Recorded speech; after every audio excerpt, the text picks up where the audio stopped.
okei, all right. Tere, minu nimi on Lisa Kivirist. Ma õpin eesti keelt aeglaselt. Ma räägin natuke, aga suur aitäh to nüüd for inviting me to speak in English. Much easier, but thank you very much to be here and share with you all today. I would like to share with you a little of my personal story in entrepreneurship and how I ended up here. There's an English word that does not translate very well, serendipity. It means unexpected surprises, the joy of the journey. We try to plan, right? As women, we like to control things and how things go. But serendipity is this idea that we must enjoy the journey and we never know what happens. And sometimes we end up in places we never thought of, and it's beautiful. The conference today is a great example of serendipity. You never know who you meet, right? Or a woman you meet at lunch or sitting next to. So that's the theme we're talking about here. But I first want to take you to where I start. Am I not sorry? The arrows. My eyes. Perfect. Okay. Let me take you where I start on my father's side in Estonia. My father's family, we are from Pärnu.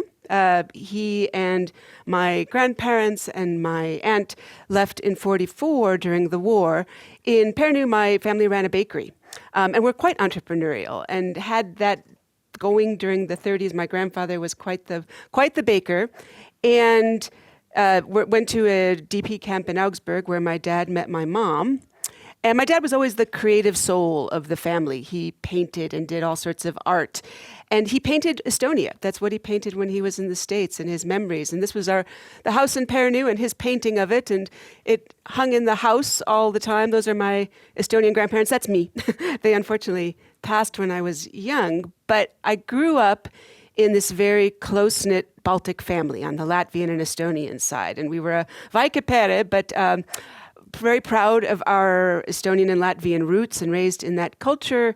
And my mom on the left there, I want to show, today's Latvian Independence Day. So in honor of my mom, but also as we women, we can always find a good party. So this is probably around 1975, Jaanipäev at the Chicago Eesti Maja. Never goes to the Latvian house because they don't know how to throw as good a party on Jaanipäev as the Estonians. So always there. And my dad, again, this creative spirit, when he missed something from home, he would make it. So those are mushrooms made out of cement in the backyard when I was growing up. Our American neighbors thought we were very strange. These Estonians had cement mushrooms in the backyard, but it was the best he could do.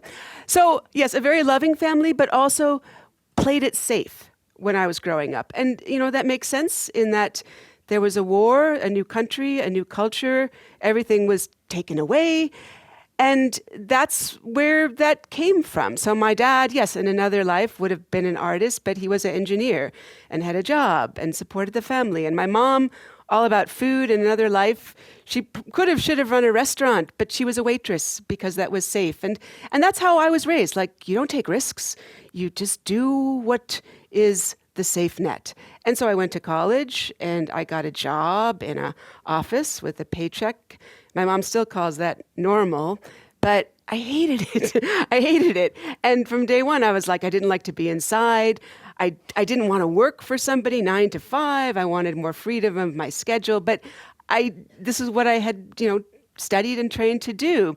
The one good thing about that job was I met my husband, John, American, and we were going through the same sort of thing of like, is this it, really? The rest of our life, we have to go to this office.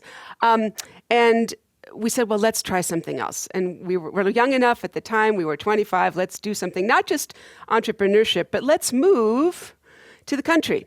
We had this longing to be somewhere where we could see stars, and let's start a farm. Now realize we didn't come from farming families. I had never planted a seed. I don't recommend that part of entrepreneurship. Study things a little bit more, but let's give it a go. And this was our life for the last 25 years in the States. This is in serendipity, hence the serendipity, in INN, like a bed and breakfast. We had a bed and breakfast. We did finally learn how to raise vegetables there, did a lot of education under the sustainability, entrepreneurship, and how can we run businesses that are in line with the earth and conservation and leaving this world a better place. Raised our son, Liam, there, and had a really good chapter of life. Also did a lot of writing in this realm. So these are the books we've authored. The one in the middle, Soil Sisters, a toolkit for women farmers, as I started literally growing on the farm and learning about agriculture. In the States, there's not a lot of support for women. Women make up one of the fastest growing groups of new farmers in the States, but again, not a lot of support. So I started working more in education in women's spaces like this, but for women who wanted to start farm and food businesses. And that's what led to the Soil Sisters book because, again, not a lot of resources. But like you see here today, in the women farming community in the States, it's all this kind of education of learning together and sharing, and everybody has something to learn and we all have something to give. So very much that learning circle model. And then this slide I left intentionally black because I didn't have a good picture of COVID and the pandemic, right? And it happened. And everything for us shut down overnight. We couldn't run the bed and breakfast. We couldn't run the farm. I started doing some of my women farmer work online. That was okay. We muddled through as everybody did during COVID. But when things started opening up, it brought in questions. But one thing that happened during COVID is our son, Liam, was 18 at the time, graduated gymnasium, and he needed a project. Everybody was home. He said, I'm going to start learning Estonian. It was really close to my parents, and we had some poems that my grandpa had written. And he's like, I want to learn how to translate these. And he starts learning Estonian online, and he's not here. I can send the embarrassing picture of my son. But, this was him as a baby, the lapsalaps and vana. So you had to make those special back then. And he starts learning Estonian. And once the COVID starts lifting and he could travel, he comes here and he finds his soul, literally. He loves it here. He's a technology guy and a nature guy, and he finds his people. And he comes back and says, I'm moving to Estonia. We said, great. All right, good. But at the same time, other things are happening in my life. My parents have passed now. I was an only child and I cared for them. And when my mom passed in 2023, things started opening up. I had more freedom. And importantly, for both John and I, once COVID, I say ended, but just we could get back into the bed and breakfast routine, it was like, I don't know if I want to do exactly what we did before, even though we loved it. Sometimes when you take a pause, you realize it's not that I didn't like the hospitality or the people or the growing. It's just we didn't want to do exactly the same thing. So those things combined, our son is here. And in all honesty, too, politically in the United States, things started changing, as we've seen a lot this past year. But trust me, we saw it 2 years ago. This wasn't reflecting our values of what democracy should be and participation should be in the government. And those things added together, and we said, well, we called our son, we're like, hey, what do you think if mom and dad come to Estonia? And we're a small, tight family. And he said, well, let's try this. So we moved. I don't know if you see it there, but this was our sign in serendipity. We put Esti on it, and we moved the sign, and we moved to Hadamiste, south of Pärnu. We're country people. We wanted something different, so we're closer to the water now. We had in the States a 150-year-old farmhouse, which was lovely, and a project, and always something was breaking down. We wanted to find something that was a little more recent than 100 years, and just bottom line, be doing something different, but still incorporating the values of sustainability and the things we liked and wanted to do. So it's a reinvention.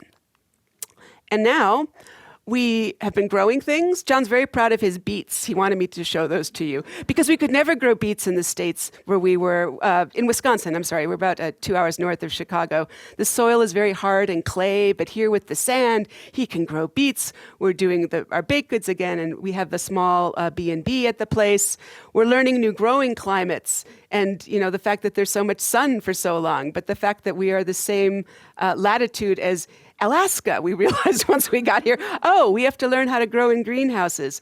So all those things combined, and I left intentionally at the bottom a bit of space, some blank space there, because as entrepreneurs, I feel we always need to leave some room for the serendipity, right? For the new things. And that was part of our goal in moving here was to embrace that newness and to be open to new ideas. And what does that mean? And how can we make a contribution in Estonia now, given our experiences, but also to learn from people here. It's so mutual.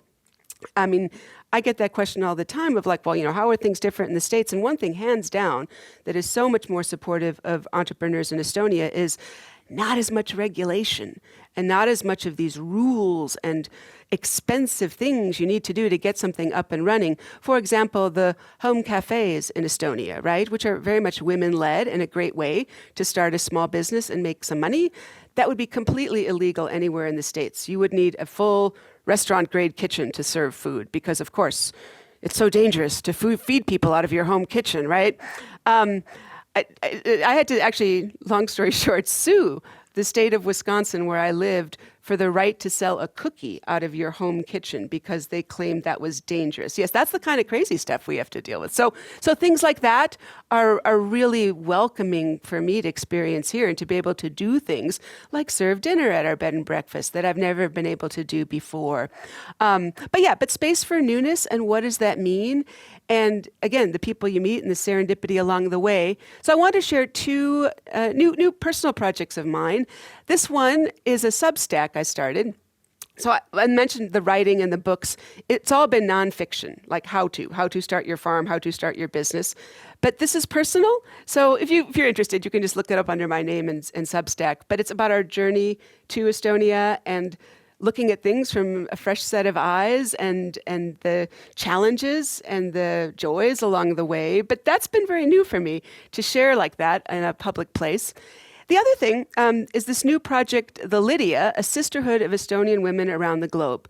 So in the year before we moved, when we made the decision, and I start going online and like talking to anybody I can about how do we do this, right? Or, my husband needs this visa, or how do we, get the bank account, or whatever we needed to do, all these logistics.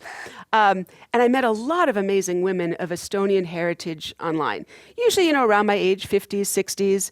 They were raised abroad, probably born abroad, had one or two Estonian parents, and different stories as far as their cultural connections growing up. Most often, they didn't speak Estonian. And they were at a stage of their life, their kids had grown, where they really wanted to reconnect, be it to learn about their family or come back and visit in different ways. And many were even open to coming to live or to live part of the year. But the language was a barrier. So I started thinking, because again, even with me learning Estonian now, it's a slow process. Women are curious to learn who've been raised abroad and speak English, but they need some time. So can we create spaces for women of Estonian heritage that are English-speaking and, importantly, are women only? Because that's where that intimate space comes, right? When we gather as women and we share our stories and we share our family experiences and we learn together. So we had this idea when Laulupidu was this past July, and a lot of people are in town to host an inaugural gathering. So we did, in partnership with the Integration Foundation. And we had a great group of women of sharing these stories and the commonalities and the differences and sharing resources, right? We had a woman who was a singer-songwriter in the States who was in the choir, and she had written a song in English about her Estonian grandmother and her grandmother coming to the States and how powerful she was and resilient and all of these things. And she left this session saying, I want to translate this to Estonian. I want to sing this in Estonian, even though she doesn't speak Estonian. And great, and we could connect her with a woman translator, and now she's working on this song in Estonian. So stay tuned. She is the name of the song. It's coming.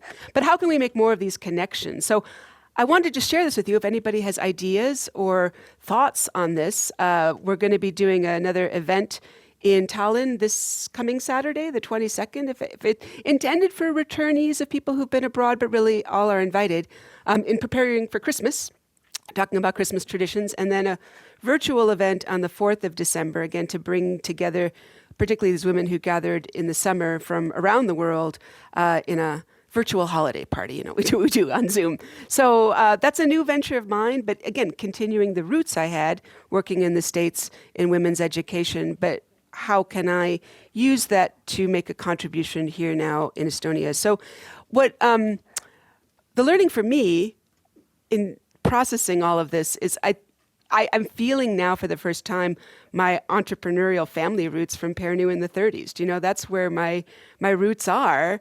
I kind of got tracked a little that brief job. But now I feel more myself back here doing what I'm doing than I ever did. And I just am very grateful, Aita, for the warm welcome, and for Newt. It's been just such a blessing to have your friendship and support in all of this, and to be here today, and to see what comes next. So I look forward to keeping in touch. And again, thank you, Aita.